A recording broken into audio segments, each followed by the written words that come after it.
සුබ දවසක් හැම දෙනාටම. ඔන්න අද අපි ඔන්ලයින් ඉන්කම් එකක් හොයන්න හිතන් ඉන්න ඔයාලට, ඔන්ලයින් සයිට් වල මේ වෙනකොටත් වැඩ කරන ඔයාලට Trustpilot එක කොච්චර දුරට ට්‍රස්ට් කරන්න පුළුවන්ද කියලා තමයි කතා කරන්නේ.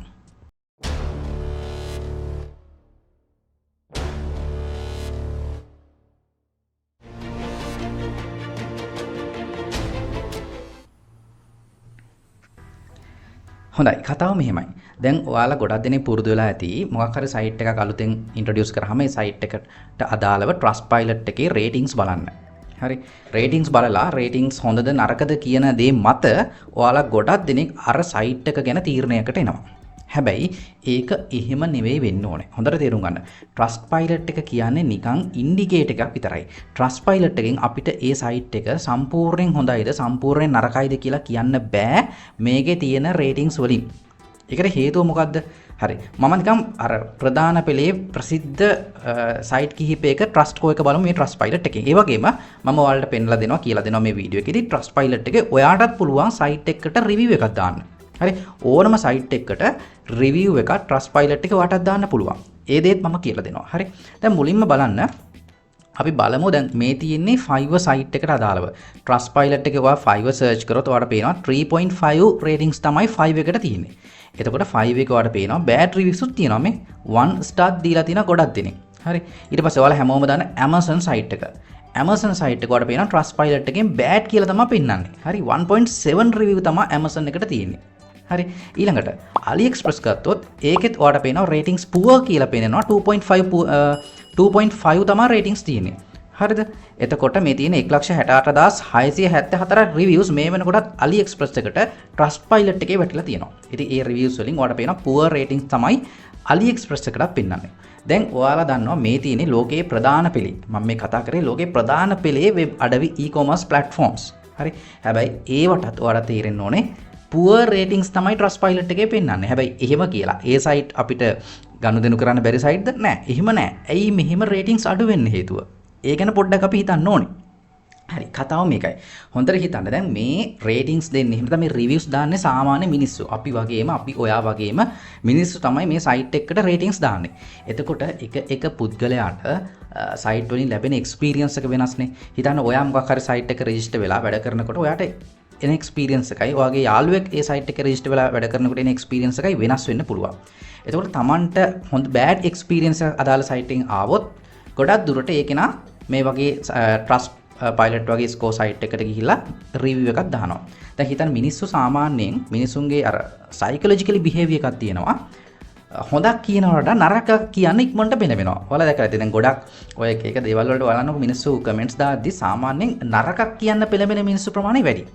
මොකද දැන් මේ වගේ රිවිව්ස් දාන්න මේ වගේ සයින් වෙලා account එකකුත් හදාගෙන රිවිව් එකක් දාන්න තරම් මිනිස්සු පෙළඹෙන්නේ මිනිස්සුන්ට මොකක් හරි පීඩනයක් නරක එක්ස්පීරියන්ස් එකක් ලැබුණොත් තමයි. ඒ නිසා තමයි ගොඩක් සයිට් වලට අර බෑඩ් රිවිව්ස් වැඩි වෙන්නේ. මොකද කොච්චර හොඳ එක්ස්පීරියන්ස් ලැබුණත් හොඳ එක්ස්පීරියන්ස් කියන්න මිනිස්සු එනවා අඩුයි මේ වගේ platforms වලට. හරි. එතකොට අර බෑඩ් එක්ස්පීරියන්ස් එකක් පොඩි එක්ස්පීරියන්ස් එකක් ලැබුණ ගමන් ඒක නා ඉක්මනට ඇවිල්ලා බෑඩ් රිවිව් එකක් දාන්න පෙළඹෙනවා. ඒක තමයි යථාර්ථය. හරි.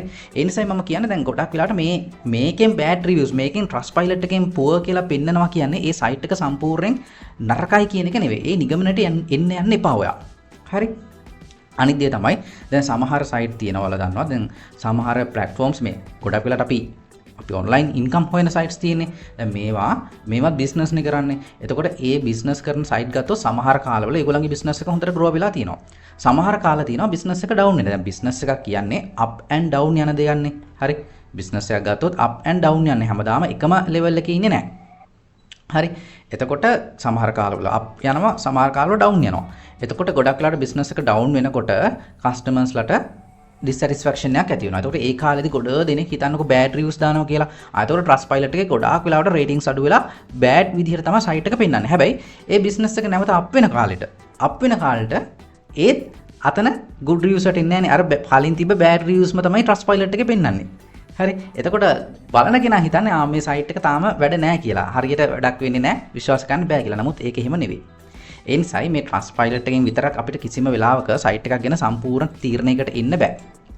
හරි Trustpilot එකේ jobs හොයාගන්නත් පුළුවන් මම ඒ ගැනත් වීඩියෝ එකක් ගේන්නම් ඉස්සරහට කමෙන්ට් කරන්න අමතක කරන්න එපා හරි ඔයාලට හොඳම job ටිකක් හොයාගන්න පුළුවන් Trustpilot එකේ හරි ඒ ගැන මම ඉස්සරහට කියන්නම් කමෙන්ට් එකක් දාන්න අවශ්‍ය නම් හරි ඔන්න ඔකයි කතාව හරි ඊට පස්සේ පොඩ්ඩක් අපි බලමු Trustpilot එකේ ඔයාලට රිවිව් එකක් දාන්න පුළුවන් කොහොමද කියලා ඉතින් Trustpilot site එකට ගිහිල්ලා ඔයාලට පුළුවන් write a review වලට යන්න මෙතන ඔයා type කරන්න ඕනේ මොන company එකකටද එහෙම නැත්නම් මොන website එකකටද ඔයා review එක දාන්න කියලා මම දානවා amazon.com හරි මෙන්න amazon.com මෙන්න මේ site එකට තමයි මම review එක දාන්නේ ඊට පස්සේ ඔයාලට පුළුවන් ඔයා තරු කීයද දෙන්නේ හරිද පහෙන් කීයක් දෙනවද කියලා ඔයාලට මෙතන ඔයාගේ experience එක දාන්න පුළුවන් හරි මම 4ක් දෙනවා කියමුකෝ හරි ඊට පස්සේ ඔයාලට මෙතන type කරන්න පුළුවන් ඔයාගේ experience එක ඊට පස්සේ මෙතන date එක දාලා submit කරන්න තියෙන්නේ පොඩි දෙයක් තියෙන්නේ හරි ඉතින් ඔය විදිහට ඔයාට ඕනම සයිට් එකකට ඔයාගේ රිවිව් එක ඔයාගේ එක්ස්පීරියන්ස් එක Trustpilot එක හරහා මේ වගේ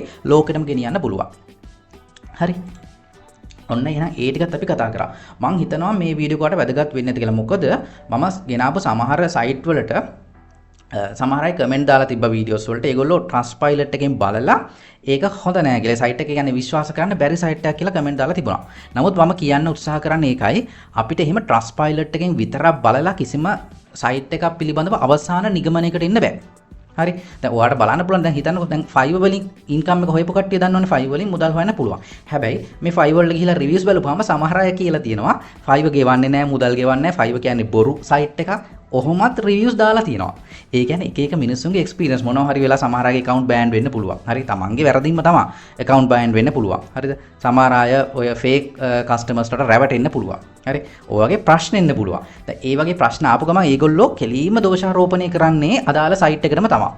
සයිට් එකට දෝෂාරෝපණය කරනවා. හරිද? මේ සයිට් එක මුදල් ගෙවන්නේ නැහැ. මේ සයිට් එක මෙහෙමයි අර එහෙමයි. ඔහොම කතා ගොඩාක් කියලා bad reviews දානවා. හරි? හැබැයි ඔයාලා මම හැමෝම දන්නවා Fiverr site එකෙන් අපිට හොඳට income එකක් හොයන්න පුළුවන් කියලා. හරි? ඔන්න ඔකයි කතාව. ඒ නිසා Trustpilot එක විතරක් පදනම් කරගෙන ඔයා කිසිම තීරණයකට එන්න එපා කිසිම site එකක් ගැන. ඉතින් මම හිතනවා මේ වීඩියෝ එකට ගොඩක් වැදගත් වෙන්නේ නැති කියලා. ඔයාගේ අදහස් අනිවාර්යෙන් පල්ලෙන් කමෙන්ට් එකක් දාගෙන යන්න. ඒත් එක මතක් කරන ඔන්න අපි Patreon free membership එකක් පටන් ගත්තා. හරි මොකද ඔයාලට සෙට් වෙන්න පුළුවන් හැමෝටම කිසිම මුදලක් අය කරන්නේ නැහැ Patreon හරහා අපි free community එකක් හදාගෙන යනවා පල්ලේ මම description එකේ link එක දාන්නම් අනිවාර්යෙන් සෙට් වෙන්න හැමෝම මොකද ඒකේ මම articles දානවා